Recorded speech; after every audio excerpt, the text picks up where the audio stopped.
Well, hello, PaleoFX tribe. It has been a minute. I have been in the last 2 weeks or so. I have not done a live, but I have been on many, many other people's podcasts. But it's I'm a little bit rusty, Dr. Koche. I haven't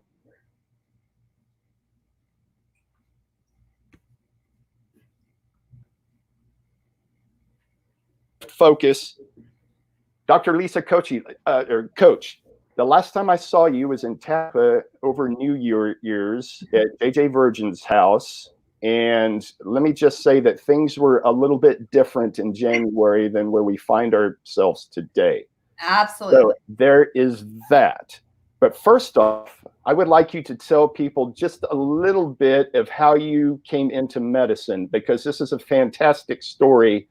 And I think it would be better served to come from the person who lived it, come through their mouths, because it's fascinating. And I'll just preface this by saying that I love people who come to medicine through a personal history story of their own. Like, you're familiar with Dr. Anna Kumbeka, kind of it's the same thing. So these are people, in my opinion, who come into medicine out of heart and not out of just, hey, I want to make bank. They come to it with a personal reason, which I think makes all the difference in the world. But I'll kick it over to you, Dr. Koche. Absolutely. Well, thank you for having me today, Keith. I've been really excited about chatting. So I describe it as the gift from the universe, where the universe was looking out for me because I had no opportunity to pick any other type of career or path. Hanging out at the age of 15, went in for a camp physical, was feeling totally fine, and was diagnosed with childhood leukemia. So at that point, kind of the world got rocked a bit. I went to high school with a big old steroid fat face and a wig, and I made it through really, really well. I was very blessed, and the chemotherapy path was very traditional. My parents didn't know anything about integrative, and they just had a sick kid, and we went forward. And luckily, the cancer I had was, very, very responsive to chemo. So when I went back immediately, almost into remission, finished out all the therapy, was doing really well, had just grown all my hair back, got into a great college. And then they found a mass on my ovary the very first time I ever went for a pap smear, and they thought it was a cyst. And I woke up from the surgery and it was hidden leukemic cells. So that was kind of put everything back into a tailspin. And I ended up in New York City at Sloan Kettering with a specialist in relapsed leukemia, and had to go through getting chemotherapy again. So my junior year of college, and lost all my hair, had just grown back to about where it is now, lost it all again, which is really rough for a 20-year-old. It's rough anytime, but that was rough. And promptly into this second round of chemo, I went into heart failure. So there's one particular med that does that more than others. And so that's been a lot of my journey.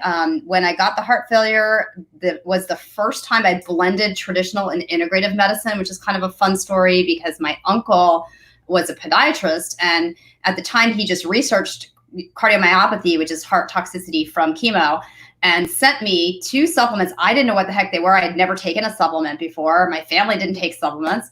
And they kept coming on auto ship, and they were coenzyme Q10 and L-carnitine, which are, the 2 biggies for your heart.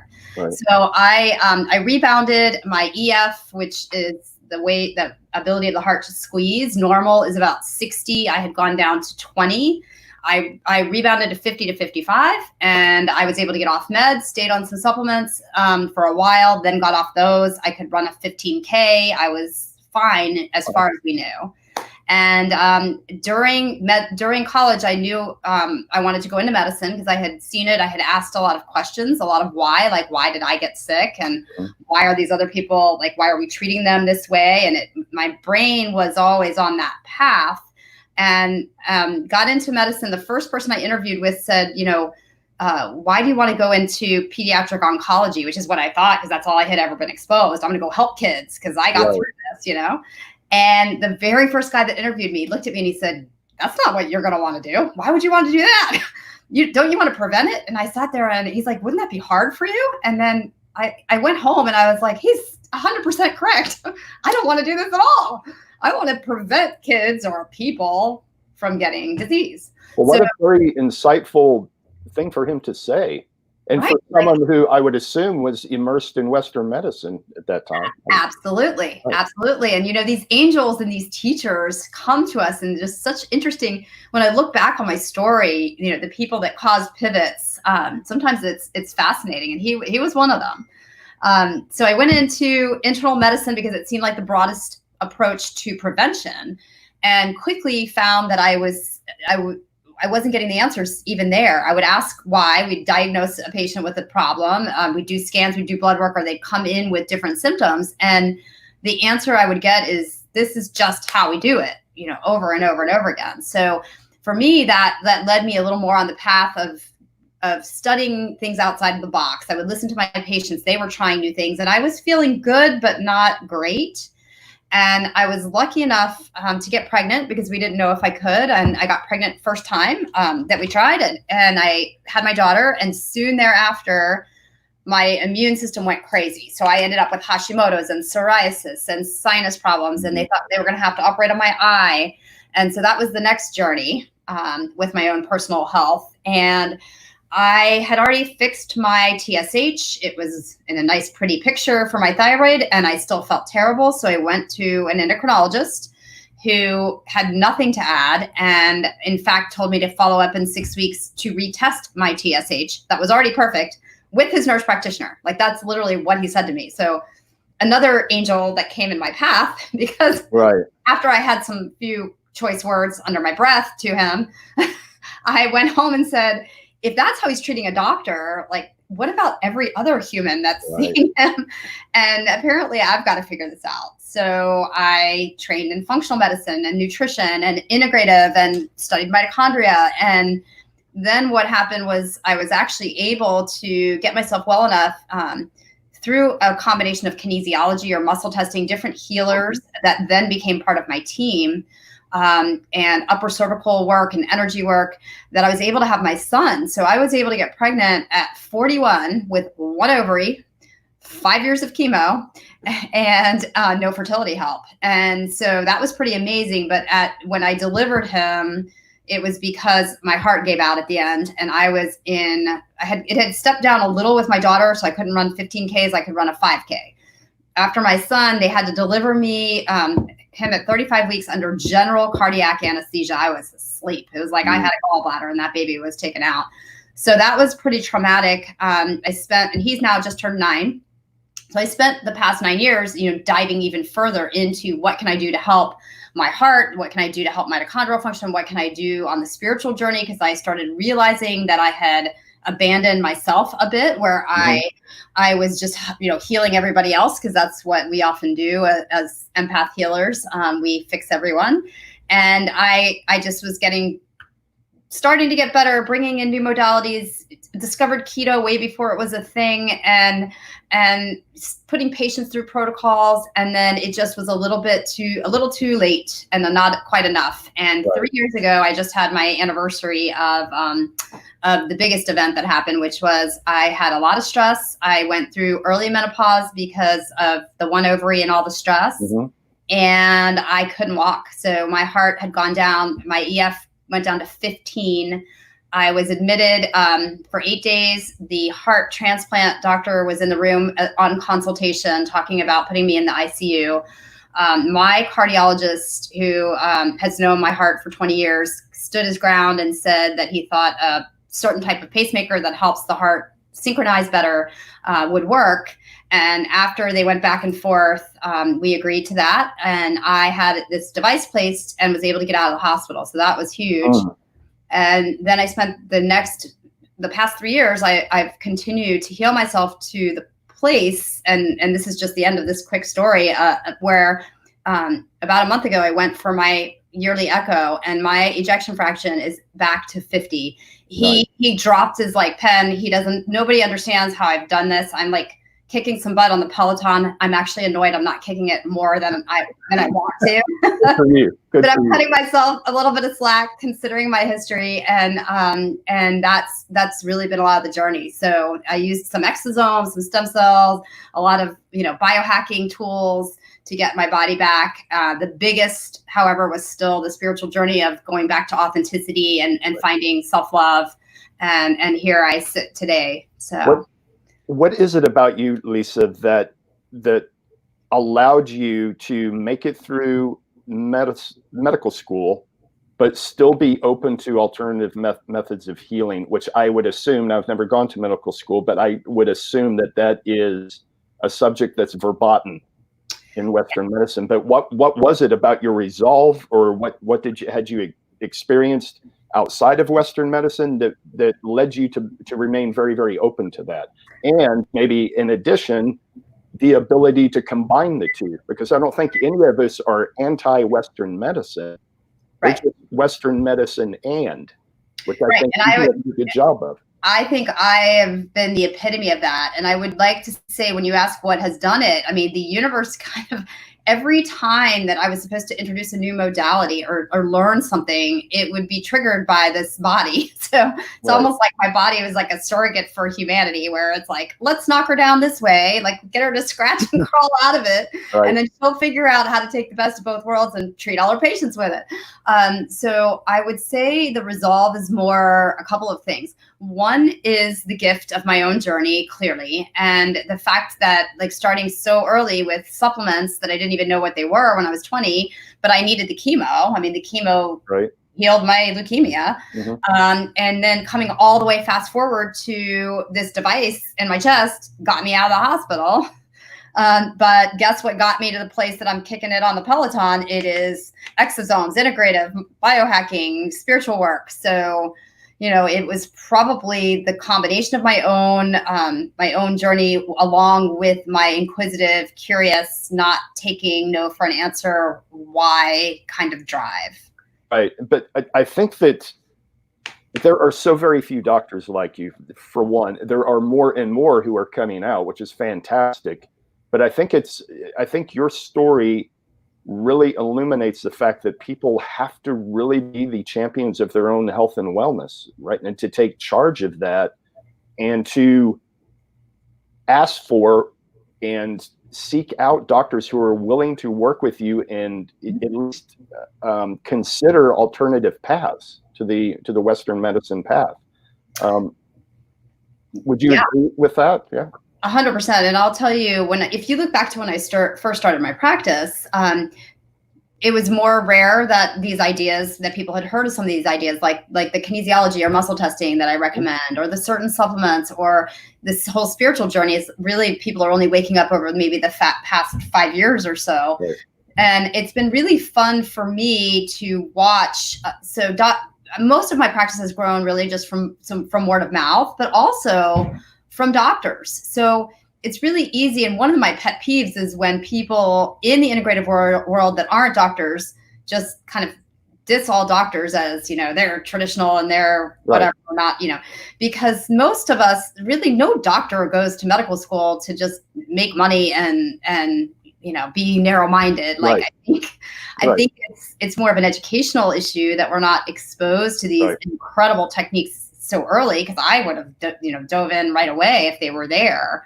And that's part of my passion. Actually, one of the things that I am working on is taking the system that I have been able to form just through my own journey and driven by my practice and my patients, and be able to train doctors who have the interest now, because as you said, it's really turning around. I think driven by their patients, because just like you said, the patients are demanding, they're asking, they're inquisitive, they're reading. And if they're not getting anywhere, they're savvy enough now, and your listeners should keep doing that if they haven't done it yet, to find a practitioner who will be a partner with them instead of someone just telling them what to do. So what I'm trying to do is take the different modalities that we provide here and turn it into sort of a consultation where I can sit with doctors or chiropractors and they can pair together, and I can guide them on how to maybe add an arm that is more focused on functional medicine and integrative medicine and some of these diagnostic tools that I've developed over the years. And they can add it without having to go through the rigorous training, because when we criticize these docs, it takes a lot. I mean, for me, I was driven because I didn't feel well. So of course I'm going to do it. But if you just go to a routine practitioner who's doing pretty well, and he or she is forced to see 25, 30 patients a day and they're barely paying their overhead, to get them to go to a functional medicine and, internal medicine fellowship kind of training, it's intense and it's expensive. Each module I did was like $2,500, and that was a long time ago. And I was out of my practice, so there was no income coming in. Right. Yeah, it's so, and I can appreciate that. I mean, it's kind of the same with all people who are overworked and just don't have time. So this could come back to not just the doctor, but the individual patient who, is working 2 jobs, trying to make ends meet. I know that's a cliche, but I mean, it's very, very real. And do they have time when they're off to be able to do the research and be able to dig into this stuff? And it's, and then you start relying on experts, and then you don't know how to figure out who an expert is because you don't have time to do that kind of research.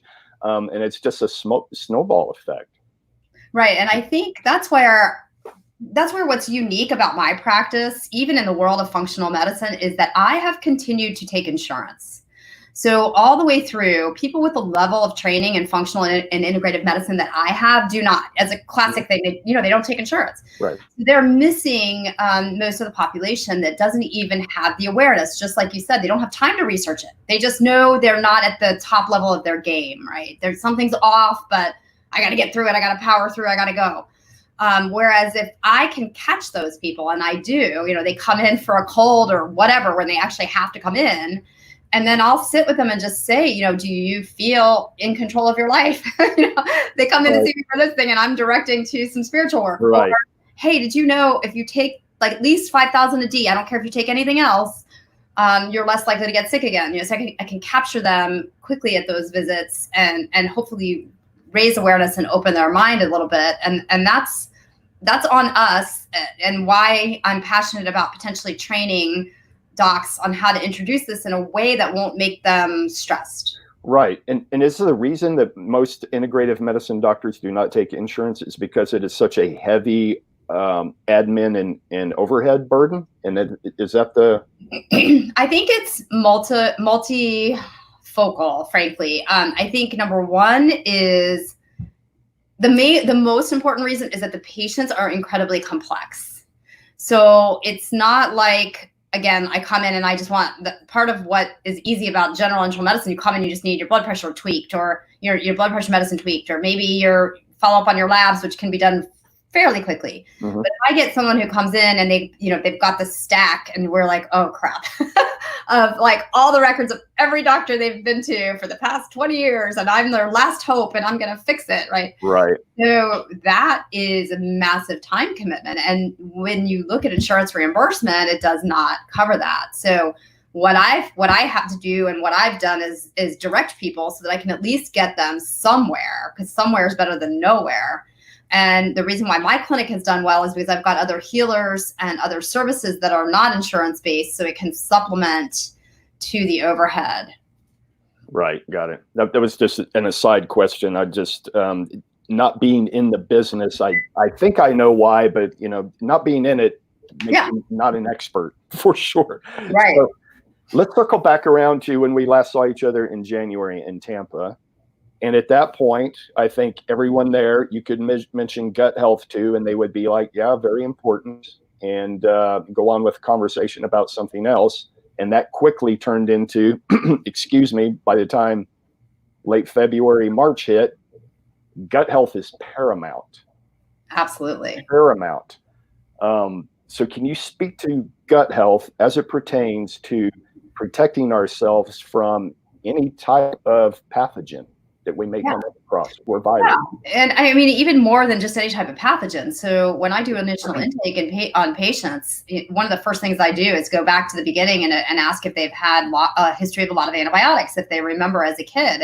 And the answer is almost invariably, every time. Yeah, I think I did. I had a lot of like ear infections, or depending on the age range of the patient.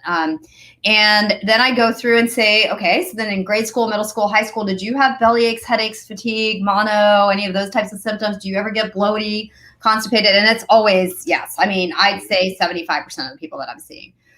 So the first point is that an unhealthy gut, which we call increased intestinal permeability or leaky gut, is pretty much, everywhere. So you can't escape it at this point because you've had antibiotics, it's in your water, it's in your food.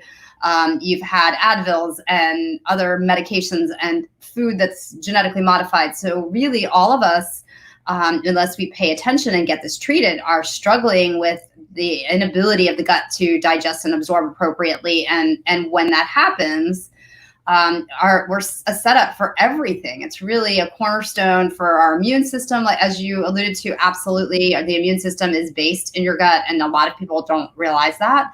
But also things like neurotransmitters, your mood, about 80% of serotonin is produced there and not in your brain like you would think. So understanding the importance of a healthy gut is how I spend a lot of my educational time. And I have a graph that I show patients where it's thyroid, adrenals, hormones, mitochondrial function. And I tell them, in order to get this stable and healthy and immune function, we will start by evaluating all of these and supporting them. But if you want to be fixed, you've got to peel the onion. And the onion layers are what's caused these systems inside to crash. And the biggest onion layer is the health and status of your gut. Mm-hmm. So, that is 100% where we start here as well. And we happen to treat it and diagnose and treat it using muscle testing, just because I find it faster, less expensive than a lot of the fancy tests that are out there. So there is the idea of gut health before you are exposed to any kind of pathogen or any kind of creepy crawly out there. I'll just put it that way. And then there's the idea of, okay, what do I do if my gut is unhealthy and now I'm in the middle of whether it's real or concocted, and that's a whole other storyline. But if there is a potential now that I have an unhealthy gut and there's the potential of possibly me coming across something, what do I do now? Right. So I think obviously we want to get people ahead of time. And I think that's one of the gifts of this pandemic, is that people that maybe weren't aware before, if they're paying attention, they'll seek out help to get the gut, even if they're not symptomatic. Understand that a lot of people are not symptomatic and still have leaky gut. Mm-hmm. So that can grab people ahead, give them easy ways to get it healed, which of course involves a lot of dietary changes, as you are well versed in. But I think if also the point being that it's never too late. So if you do get sick, if you get an infection, if we don't know what it is, the health and status of your gut starting with what you're eating during that time. So if you hadn't cut the gluten out prior, get it out now. It's going to help. Working on the sugar, working on eating clean, and then bringing in things that will help the lining of the intestine at that time, including things like immunoglobulins, which will help the lining heal, but also boost your immune system. It would be very much warranted. Right. Let's dive into something that may or may not be a little bit controversial, which I can't even believe I'm saying that now, but what about masks? Right. So, I kind of lose my mind that we're still even having this conversation right now. But let's break down the whole mask wearing and try to look at it from the purely medical side of things first, or that side, and then if you like, we can discuss the other side of it. I will definitely. I'm happy to discuss my take on it all, and I will say that confusion about not just the mask, but all recommendations is what brought me to be a little bit more vocal. So when we were first when this first came out and it was so much fear-based, and we all went into that fear-based place because we didn't know what the heck was going on. Mm-hmm. There was, you're going to die. If you go in the ICU, you're going to die. There's not enough ventilators. And then there was, don't go out of your house without a mask or without gloves, and you have to scrub, or you're going to kill someone else or yourself, right? So there was this huge dichotomy. And I was watching, and after I got through my own processing of fear for a minute, I said, hold up, where is humanity that is in the middle? You are not addressing normal people and what they need to be doing and can be doing. And who is the expert that should be on TV talking about that? And then I was like, I think it's me, because I'm the internal medicine doc, right? I deal with infections. I know how to quell people's fear, because this seems like fear mongering and nothing else on TV. And I know integrative approaches. So I started speaking, and when the mask concept came out at the beginning, it seemed to make sense, I guess, from what they were talking about with what we thought the virus was doing. So we thought at the beginning that the virus was traveling very long distances, that it was coming out in respiratory droplets. And then they quickly retracted that recommendation, if you remember, right. And said, don't wear the mask, it's going to make it worse. And then everybody said, okay, great, I don't want this thing on my face anyway, you know, I'm not going to wear a mask. So in my office, we weren't wearing masks. We were just scrubbing our hands and scrubbing the surfaces. And then when it more recently came back, the recommendations, if we want to call it that people were saying to wear them again, I did my usual, okay, why are we shifting back again? My intuition saying this doesn't make sense. And I tried to pull the scientific data, and there was not any. Right. There was nothing. And if even more than that, it was almost saying the opposite, right? So when a surgeon is scrubbed and wearing a mask, it's because the surgeon is trying not to drip saliva into a sterile environment. It's right. Not that the surgeon is worried about getting an infection, right? So I just kept looking, feeling the particulate size of the virus from what they had said, which at that point I was questioning everything that was being said, was too small for most of these masks anyway. So for me, it became the science and data isn't there. So when I see that, I said, what else could be going on as a potential agenda for why they're pushing this so hard? And we can talk about the generalities of my opinion on that in a minute if you want. Sure. And then it was, I'm not, what could be bad about wearing it, right? So I'm a do no harm kind of girl. That's the Hippocratic oath. Right. I started looking up, well, what harm can you get from wearing these things? And I actually found some harm besides just the psychological harm. There, you know, if you have a mask in front of your face and are wearing it for hours on end, you are rebreathing your own carbon dioxide. And when that happens, you become hypoxic, which means lower oxygen levels in your blood. And guess what can happen? You can get viruses, or you can get depressed, or you can get, cardiovascular events. So that was enough for me to kind of take the stand of if a patient, but I'm also an empath, I'm also sensitive, and I'm also incredibly aware of this kind of fear mongering that's gone on. So I've tried to lead by the example of if the patient walks in, and right now in my office, they are screening people downstairs because it's not just me in the building, with a temperature check and some questions, and they're handing them a mask.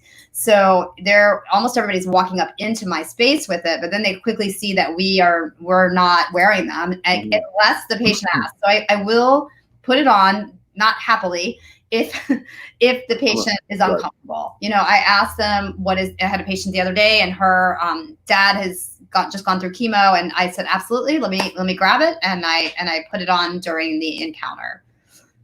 So that kind of summarizes it for the most part. I am fairly passionate, and I'd love your take on how we could do this. I really want to make sure whatever science against wearing it, we can get it out louder, because I'm nervous about the kids in the fall. Right. And I don't want them having to deal with that. I think it's traumatizing. It's traumatizing for all of us to see. We can't see expressions. We can't see smiles. We can't tell what people are thinking or saying. It's a very huge impact psychologically. Right. So for me, very early on, I did not have the science background. Didn't know early on, mask good, bad, whatever. I didn't know. I was watching the people who I trusted and did know.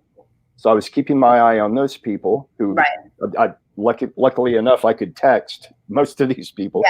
Yeah. So there was that, but I came to this with a very, very different point of view. I came to this from spending many years in the military, many years in the political science realm, and many years knowing techniques of herd control.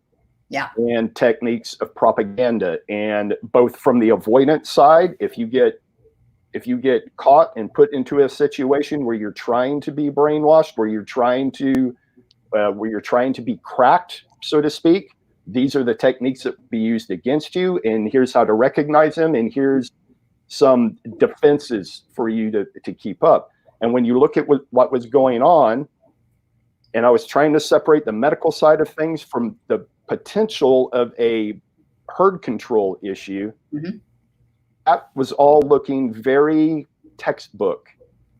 Herd control, herd control, herd control. And I have to say now, I have not deviated from that. It, to me, looks like herd control. Well, so coming from someone with absolutely no military background, you heard my story, and it's all just all journey and medicine and heart. I've never been political. I've not felt as called ever as I have now. And one of the turning points, actually, there's two big turning points for why I agree and why I started really questioning and speaking out even more strongly. And one of them was the interview of the doctors in Bakersfield that got censored. So I'm sure you've talked about that, but those docs, when they were so real and they were so raw, and they had their numbers and they had their stuff together, and it was their own information. And when I watched that interview and heard that it was censored, that's when I knew. Well, actually, probably the first step that made me know something was up was when our local hospital was furloughing the staff. Right. We went from like extreme panic and everyone's going to be like, we have to open this outside ward because we can't handle the patients, to my friends getting furloughed. I mean, my one of my staff's partner as a nurse practitioner got let off. She had to go for 2 weeks. And then ER docs that weren't getting shifts. That's when I said, okay, if there's a health pandemic and the whole purpose of lockdown is so that we don't overwhelm the healthcare system, then why are my friends not getting paid? Right. And then I saw the censorship. So even for someone who is more Pollyanna, who doesn't understand these types of military, protocols and things, my background is still the why. So that's where I just said, okay, I don't get it. Something's off here. And then I saw the video of the guy from the Bronx who was, did you see, like probably about a 30-ish-year-old critical care doctor begging into his phone. He was saying, we are not treating these people correctly, and the ventilator is killing them. Someone has to listen to me. And he stepped down from his position and went back into the ER. And when I saw him too, it was my heart, because I know you can't act that.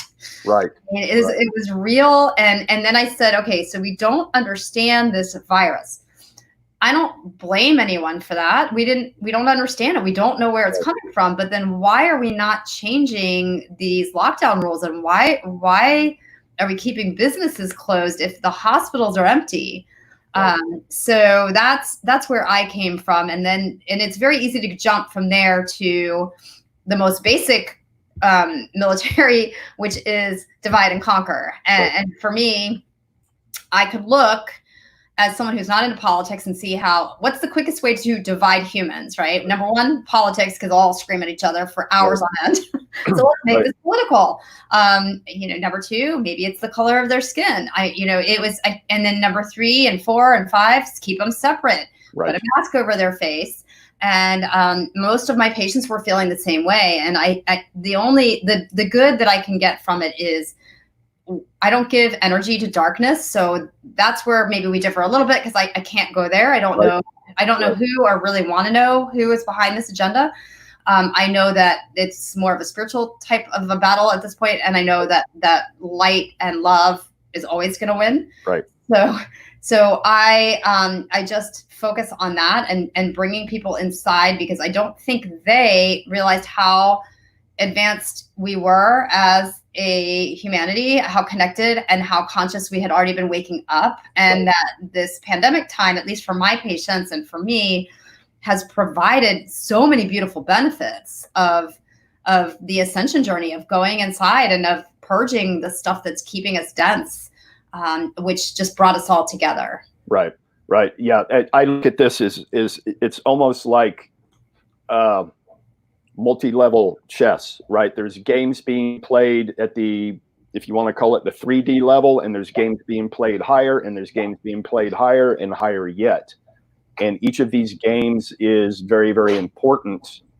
But most people are seeing these issues that well below where these games are being played, right? And they are, I think for the individual to realize that no matter what side of the fence you're on politically, no matter what side of the fence you're on any of these issues, that those who are in control of things win no matter what, right? And these things are being unfurled purposely to put a schism in the population, because you're right, that's playbook step number one: divide first, because, and especially in a democracy, the only way a democracy can come down is with a divided populace and from the inside out. That's the textbook.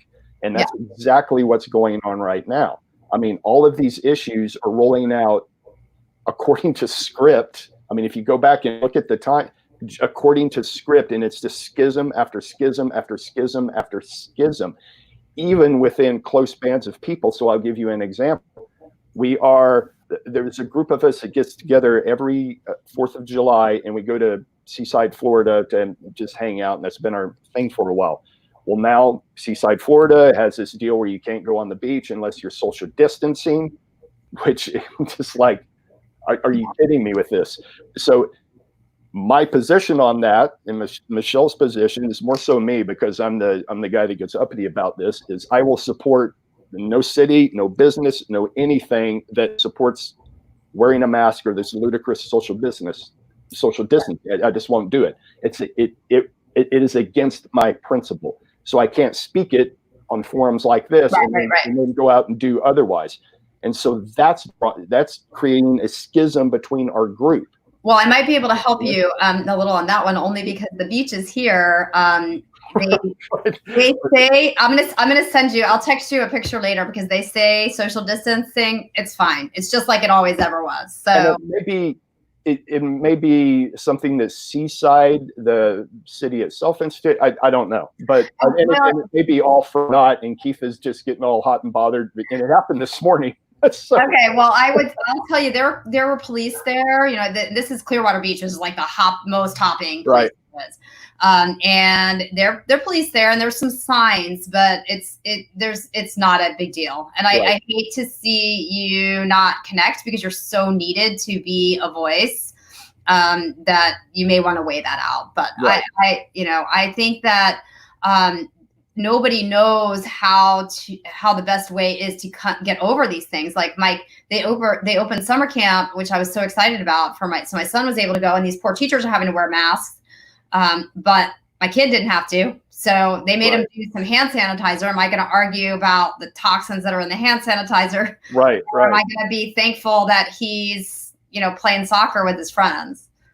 But all of these schisms just build up and build up and build up, and it's death by 1,000 cuts is really the way the game is being played, right? Let's see if we can figure out what more schism to create. Well, I think I'd love to say, though, that at the same time, and I definitely hear you and I see it, but at the same time, there's so many beautiful things that have happened. Oh, yeah. And I think if we talk just really briefly about the racial unrest that's happening, I mean, just the mere fact that none of us white people had any idea how bad it still really is to be Black in this country, that was a good thing to come out of this, because we are going to stand up for our friends and our colleagues, hopefully more than we ever have, now that we're a little bit more aware. My patients, every one of us are talking about, during this time of this pandemic, so many emotions are coming out, and I'm teaching them tools, and so many of them are doing it on their own, where they can sit with these emotions, and first they have to figure out, are these mine or is this the collective? Because a lot of us are just feeling the fear and uncertainty of the collective, and that's a skill that if you can figure it out, you are going to have a superpower. So diving in and trying to separate those two out. And then when you're left with what these emotions are, and they're usually the same, we're all the same. Right. It's unworthiness, it's fear, it's guilt, it's grief, and self-sacrifice. So if we sit with those emotions and we can transmute them. And there was a beautiful quote by Brené Brown. I don't know if you've heard this one, but she's so awesome. And she said, any emotion that is not transmuted is transmitted. Right. So you look at like, you know, this cop that and the all the tragedy that's gone on, that person clearly has never worked with transmuting his own, doesn't even know what his own emotions are, right?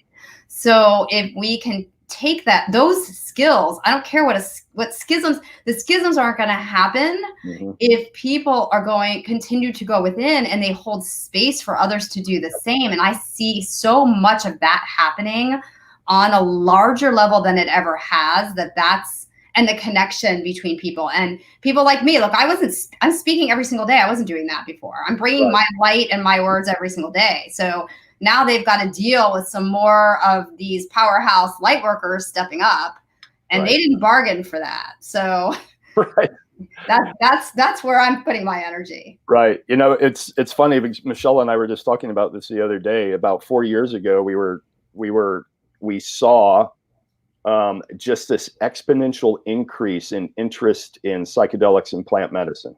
I mean, a hockey stick increase in it. And we were like, what do you think is precipitating that? Why would all this interest be kicked up now? Now we know. I mean, I really think it was the universe, that whatever you want to call God, the universe, is reaching out and saying, you people need to wake up and come around, because I can tell you that particular modality helps with the schism part of things, and people working through all of this pent up emotion, all of these issues they may have in an atmosphere in a productive way, so that it doesn't squeeze out sideways and look like and squeeze out as it's racism, or transmitted, not transmitted, kind of unwarranted violence against somebody else, or whatever it may be, whatever. And one quote, so have you read Power versus Force? I don't think I have. Okay, so David Hawkins is this author. It's a very fat book, so your viewers you don't necessarily need to do it, but you can look up it's called The Map of Consciousness. And what he did was he talks about how people are vibrating at different frequencies, and we're all energy, and that anywhere from 0 to 1,000. And when you hit 200 is when you go from negative emotions or negative frequency into positive, and over 200 comes in like hope, and then eventually peace, love, joy. And then the 1,000s are like the Jesus, Buddha, Moses, enlightened people. And the line that he said that actually impacted me forever was, one person vibrating around 500. So that's that person who's willing to sit within, cry out the emotions, journal out the emotions, do the plant, whatever you need to do to work through it and stay in love and gratitude. That one person just existing. So that's what took the pressure off. Right. Just existing negates stadiums full of people below 200. Right. So if each of us just go to that place within and sit with it and work with it, and in whatever way you find to do that. And now there's more and more of us coming out with tools and easy things you can do. It doesn't have to be plant medicine. Yes, that can open people up. It can be as simple as grounding and turning on a guided meditation off of YouTube that's free. The more we move up that scale, the more we're all energy, and the negatives are going to just implode. I truly believe that. And you're seeing these global meditations that are going on. And it feeds into one last point I'll make on this topic, which is the earth itself is shifting. So most of my spiritual teachers talking about how the earth is going from 3D into 5D, right? Or even more. Right. And what does that mean? It means it's becoming more light. And when it does that, the humans, to keep up, we have to become more light. So we are shifting, and a lot of spiritual teachers have been talking about this for years now. We're shifting from a carbon-based physical vessel into one that is more energy. Why we're seeing things like homeopathy is working even better, and more, like you said, people seeking out spiritual work and understanding they need to purge, because we can't hang on this planet if we stay this dense. Right. So some of these events that are happening, could they potentially be a gift from the universe to say, hey, the earth is moving over here. Like, you guys need to hurry up. And then these darker agendas are just, they're not going to be able to exist on the same plane with the new frequency of the earth.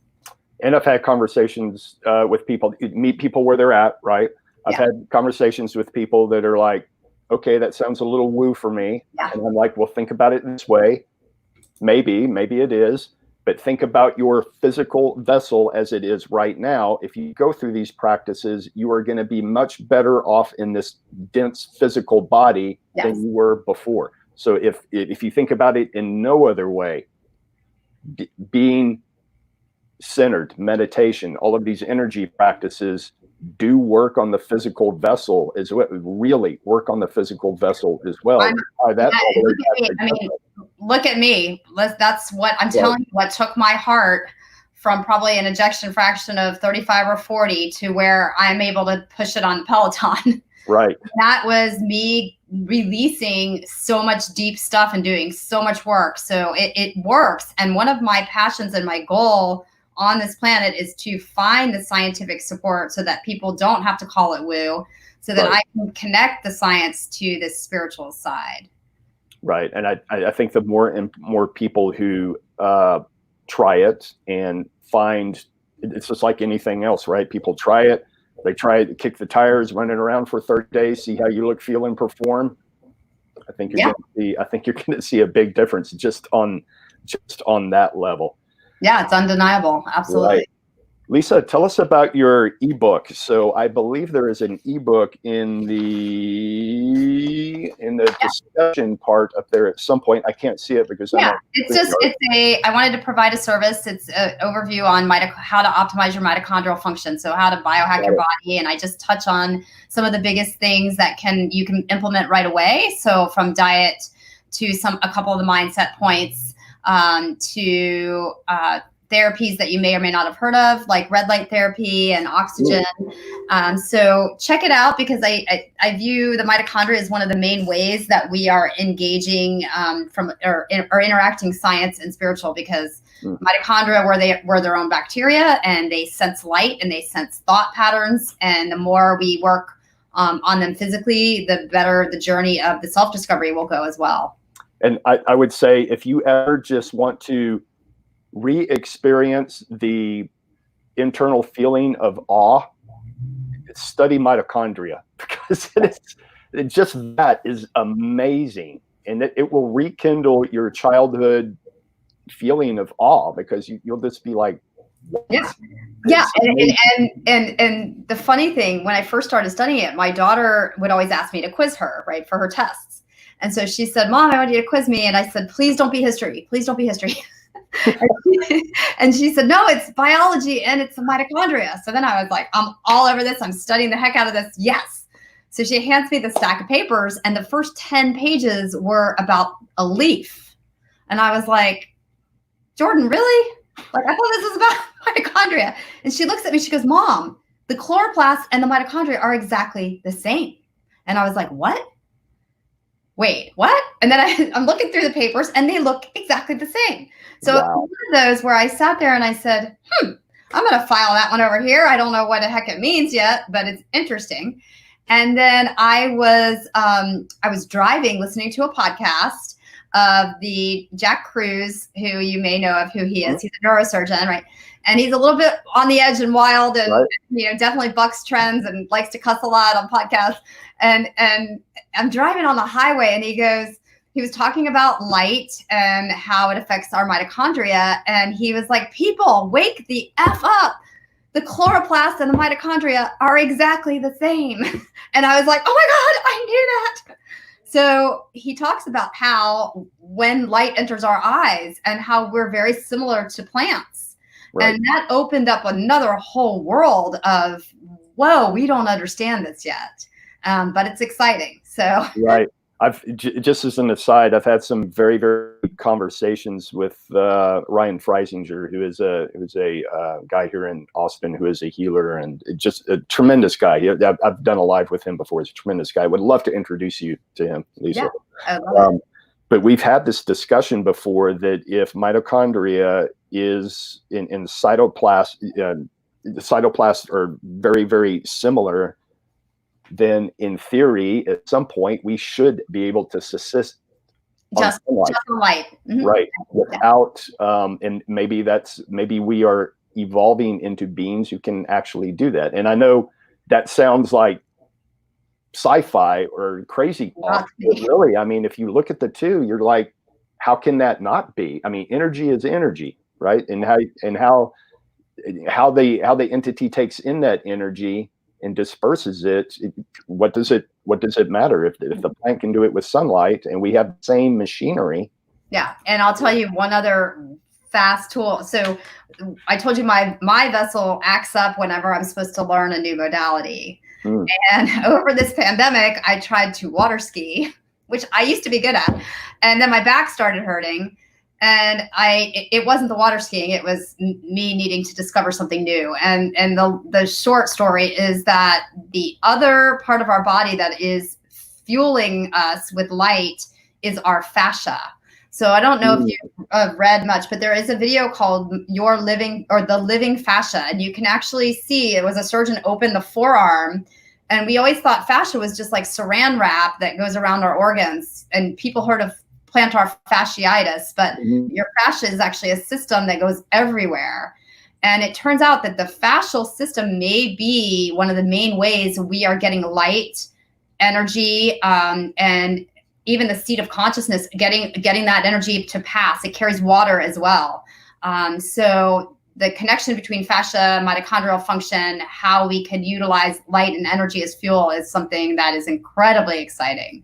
How incredibly interesting. Well, we're running out of time. We're going to have to come back and continue this at some point. Absolutely. And like I said before, we actually went live. Really didn't get to any of the questions. Sorry, team. Thank you for putting them together, though. This conversation was fabulous. Thank you very much Thank you for having me. Yeah. Can't wait to talk again. And I hope to see you very soon in Tampa. If not Tampa, somewhere else very, very soon. Yeah, I'll head to Austin. Awesome. All right. PaleoFX Tribe, I won't be back today. Actually, I will. I have a radio show today. So for anyone in Austin, I'll be on 104.9 The Horn with my good friend Trey Elling, and we'll be discussing state of current affairs and everything going on in Austin right now. So that will be cool. Otherwise, I think Michelle has, I think we have stuff planned for Monday, Facebook Live wise. So Lisa, have a fantastic weekend. Thank you very much. I'll send you a picture of the non-socially distant beach. Please do. Please do. As much practice as I've had, Lisa, I still have my moments where I flame out, and then I have to bring myself back. Down. And you want the grounding and that beautiful water and sand. I absolutely do. All right, PaleoFX Tribe, we will see you very, very soon. Lisa, I hope to see you again soon. You too. All right, bye-bye. Bye.